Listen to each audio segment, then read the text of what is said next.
जहां मुगल शहजादे महलों में गफलत में डूबे थे, वहीं एक सुल्तान था जो तलवार थामे इबादत करता रहा, जिसने दुनिया की सबसे बड़ी सल्तनत पर राज किया लेकिन अपना कफन खुद सिलवाया।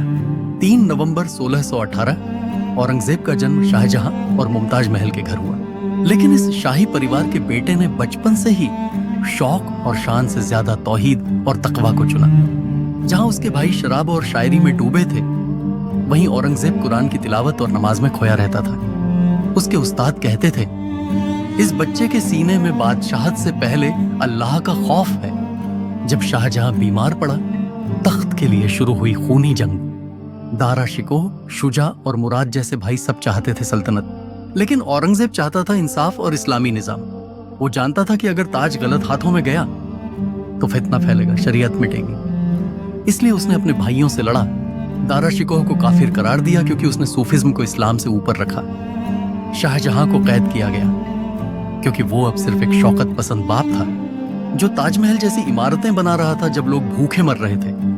1658 में औरंगजेब बने आलमगीर, जिसका नियत है दुनिया में इस्लामी निजाम कायम करना। उसने बादशाहत को मजहबी जिम्मेदारी समझा।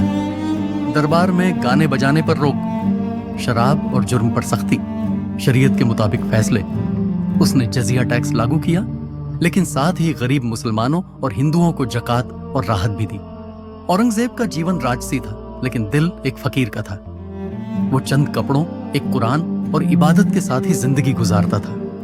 कहते हैं, उसने अपनी कफन खुद अपने हाथ से सिलवाया और अपनी कब्र के लिए जमीन खुद खरीदी।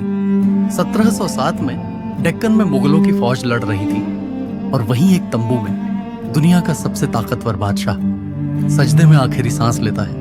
उसने वसीयत में लिखा था, मेरे जनाजे पर फिजूल खर्ची मत करना, मुझे सादा कफन में दफन करना और मेरी नमाज जनाजा सिर्फ सुन्नत के मुताबिक पढ़ी जाए। इतिहास उसे कट्टर तानाशाह कहता है, लेकिन इस्लामी नजर से देखें तो वो एक मुजाहिद, एक इबादत गुजार और एक ऐसा शासक था जिसने अपने आखिरी वक्त तक दीन की हिफाजत की। औरंगजेब आलमगीर की कहानी सिर्फ एक बादशाह की नहीं, बल्कि एक ऐसे सुल्तान की है जिसने दुनिया छोड़ी पर अल्लाह से रिश्ता नहीं छोड़ा।